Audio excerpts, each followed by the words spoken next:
All right, hey everyone, and welcome back. One of the things we hear a lot is help. I'm prepping for the CCSP exam. Yeah, it's a beast. It is. So we figured let's do a deep dive on something super important for this cert. Security policies, standards, guidelines, and procedures. The whole framework, right? It's the foundation. Absolutely. And, you can't just memorize this stuff. Got to understand how it all works in the cloud world. It's a different ballgame up there. Right. So let's start simple. Can you break down those terms for us? What's a policy, a standard, what's the difference, and how do they all work together? Okay, so think of it like a hierarchy. Yeah. Okay, I like hierarchies. Makes sense to me. At the very top, Yeah. the ultimate rule, you've got your policies. These are broad, long-term, like the Constitution for security. So data shall be protected, that kind of thing. Exactly. You don't get into specifics, just the big, unbreakable rules. Okay, so that's the foundation. Then what? Then you get into standards. These are the laws, the detailed rules that come from those policies. Like, okay, what encryption methods are approved? Ah, so standards get technical. Gotcha. Are those mandatory? Absolutely. Got to follow those. And that's where things like industry benchmarks come in. CIS, NIST, those guys. Yeah, we've talked about them before.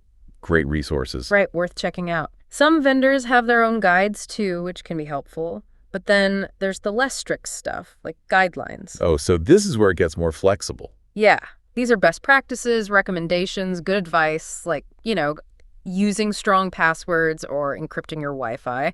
Not mandatory, but highly encouraged. Smart moves for sure. And then, what was it? Procedures, right? Yep.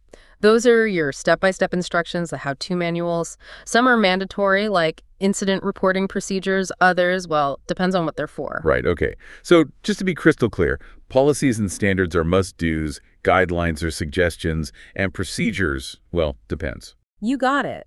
And knowing that distinction is crucial for the CCSP, they love to test that. Good to know, good to know.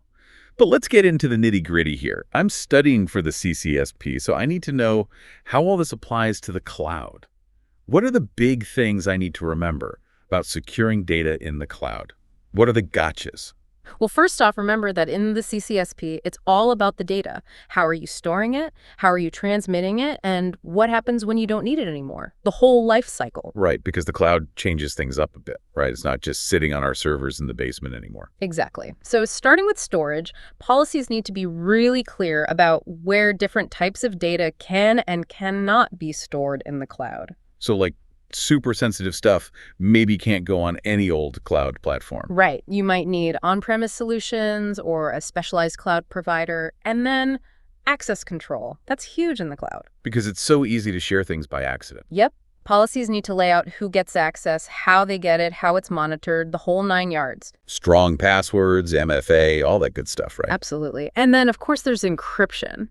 For data at rest, it's basically a must-have. Different types of encryption for different situations, though. Exactly. A laptop might need different encryption than a secure data center. It all comes down to the level of risk. But it's not enough to just secure the data while it's sitting there. We've got to think about what happens when it's moving around, right? Oh, yeah, data transmission. That's a whole other can of worms, especially with public networks and all that. It is. Your policies need to be very clear about what data can go over which networks. Sensitive stuff on public Wi-Fi, big no-no. Not unless you want a headache. And encryption in transit, that's essential no matter what network you're using. Because even your internal network could be compromised, Right. It's all about layers. Exactly. Okay, so we've got data at rest, data in motion. But what happens when we're done with the data? Good point. We can't just forget about it, can we? Even deleting doesn't really mean it's gone. Nope. Data has an afterlife, and it can still be sensitive. Data retention policies need to spell out how long different types of data are kept. So things like tax records, we've got to keep those for a certain amount of time. Right, there might be minimums, but then for things like credit card info, you want to set maximums too. Only keep it as long as absolutely necessary. So you're not holding on to a liability longer than you need to. Makes sense. But okay, we've kept it long enough, now what?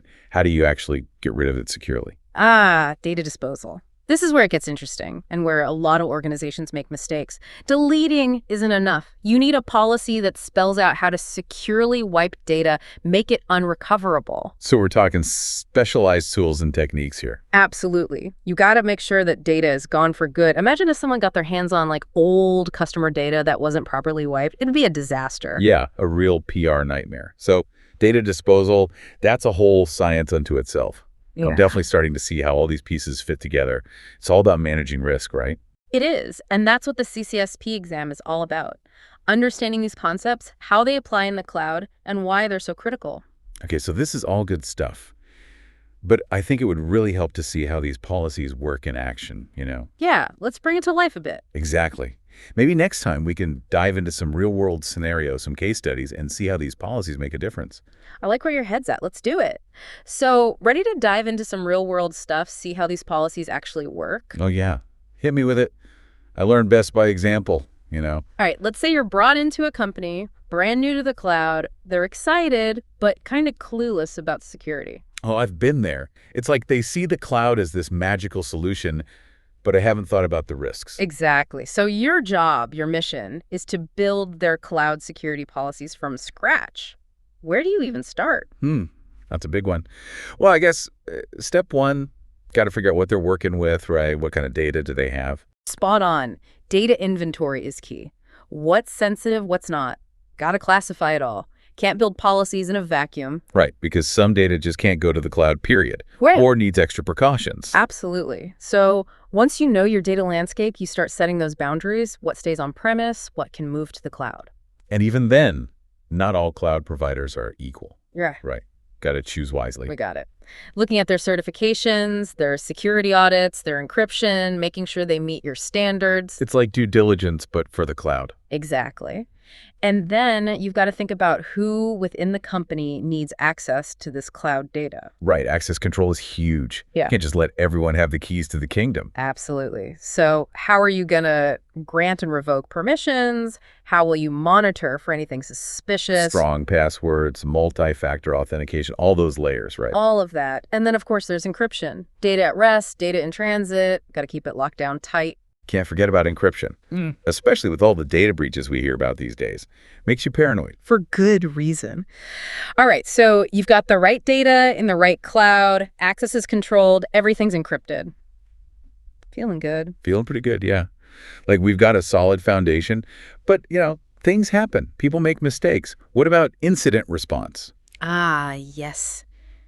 What happens if they a suspected breach? Gotta have a plan, right? Like a fire drill for data security. Exactly. Who investigates? Who gets notified? How do you contain the damage? And how do you make sure it doesn't happen again? Right. That's where those post-incident reviews come in. But even with the best plan, you're not going to catch everything, right? People can misunderstand policies or even just forget about them completely. Happens all the time. That's why you need regular audits, monitoring your security posture, making sure things are actually working. So it's not just about setting policies. It's about making sure they're actually followed. You got it. And making sure they're still relevant. Because the cloud changes fast, new threats pop up all the time. Right, so it's an ongoing process, not a one-time thing. Continuous improvement, that's the name of the game. Okay, I'm with you. But all this sounds like a lot to manage. Are there any tools that can help make things a bit easier? Oh, absolutely. And knowing about these tools is important for the CCSP exam too. Ever heard of CASBs? CASBs. Rings a bell, but I can't quite place it. What are those again? Cloud access security brokers. Think of them like security checkpoints between your network and all your cloud services. Okay, it's starting to come back to me. Monitor traffic, make sure things are following the rules. Exactly. They can enforce policies, block risky apps, even prevent sensitive data from going to the wrong place. So they help automate some of those security controls. Pretty cool. Any other cool tools I should know about? Well, there's also CSPM, Cloud Security Posture Management. Another acronym? What do those do? Protect us from bad posture in the cloud. Kinda, yeah. They give you visibility into your overall security posture, scan for risks, flag misconfigurations. So it's like a security checkup for your cloud environment. Makes sense. Exactly. But remember, even with the best tools and policies, new challenges are always popping up. One thing to watch out for is serverless computing. Serverless. Yeah, I've heard that term thrown around. But to be honest, I don't really get what it is. It's basically a way to run your code without managing the servers. The cloud provider handles all that. Sounds convenient. But what about security? That's the tricky part. You're still responsible for your code, your data, even if you're not managing the servers. So I still need to worry about authentication, authorization, encryption, all that. Absolutely. Plus, serverless apps can have tons of tiny functions, which makes it harder to see the big picture. security-wise. So it's a different set of challenges to think about. Okay, serverless computing, definitely going on my study list. We've covered so much ground here. Data security fundamentals, cloud considerations, tools, new technologies. It's a lot to take in, but it's all connected. And it all comes back to managing risk in the cloud.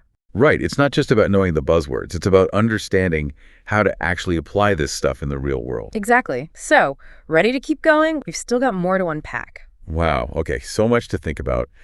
My head's spinning a bit, but in a good way. I'm starting to see the big picture here. That's what we want. It's all about connecting those dots, right? Making it all come together. Exactly. But, there's one thing we talked about earlier that I still feel a little fuzzy on. This shared responsibility model. It's obviously important, but can you break it down for me again? Like, really make it clear who's responsible for what in the cloud. Oh, yeah, that's a big one. And it can be confusing. It's not always black and white. But basically, it means that both you and the cloud provider have a role to play in security. It's a shared responsibility. Okay, so it's not like the cloud provider just takes care of everything. I still have to do stuff. Absolutely. The cloud provider is responsible for the underlying infrastructure, right? The physical servers, the data centers, the networking, they're making sure the foundation is secure. So they're like the landlord, making sure the building is safe and sound. Exactly. But you're responsible for everything you bring into that building. Your data, your applications, your configurations. So it's like I'm renting an apartment, the landlord takes care of the building, but I got to lock my own door, keep my valuables safe. Perfect analogy. You wouldn't leave your door wide open, right? Same idea in the cloud. Okay, that makes sense. But here's where I get tripped up. How do I know where the line is? What's the cloud provider responsible for, and what's my responsibility? Does it depend on the situation? It does. It actually depends on the type of cloud service you're using. IaaS, PaaS, or SaaS. They each have a slightly different shared responsibility model. Okay, let's break those down. IaaS, that's the most basic, right? Like I'm renting the raw materials of a data center in the cloud. Exactly. You get the virtual servers, the storage, the networking. So with IaaS, you have a lot of responsibility for security. Think of it like building your own house on their land. More control, more responsibility. Gotcha. What about PaaS? Where does the line fall there? With PaaS, the cloud provider gives you a platform to build and run your applications. So they're handling more of the infrastructure security, but you're still responsible for securing your apps and your data. Okay, so it's kind of a middle ground. What about SaaS? That's where I'm just using an app that lives in the cloud, right? Right. SaaS is the most hands-off approach. You're just a user, and the cloud provider takes care of most of the security. It's like renting a fully furnished apartment. So I can just kick back and relax, let the cloud provider handle everything. Well, not quite. Even with SaaS, you still have some responsibility. You need to use strong passwords and enable MFA, follow their security guidelines.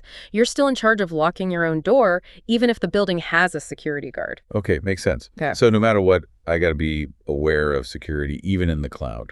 Absolutely. And that's where those policies, standards, and procedures we talked about earlier become so important. They help define those responsibilities, make sure everyone knows what they need to do. Right, so it all ties together. Policies, technology, shared responsibility. It's a whole ecosystem of cloud security. It is. And it's constantly evolving. New threats, new technologies, you got to stay on top of it all. Well, I think this deep dive has definitely given me a solid foundation. I feel way more prepared to tackle those CCSP concepts now. Thanks for breaking it all down for us. My pleasure. Always happy to talk cloud security. It's kind of my thing. It definitely is. Yeah. And to all you listeners out there, remember, the CCSP is tough, but it's doable. Study hard, use those practice exams, and don't forget to take breaks and breathe. Yeah. Self-care is important too. You can't pour from an empty cup. So true. All right, that's it for this deep dive on security policies in the cloud.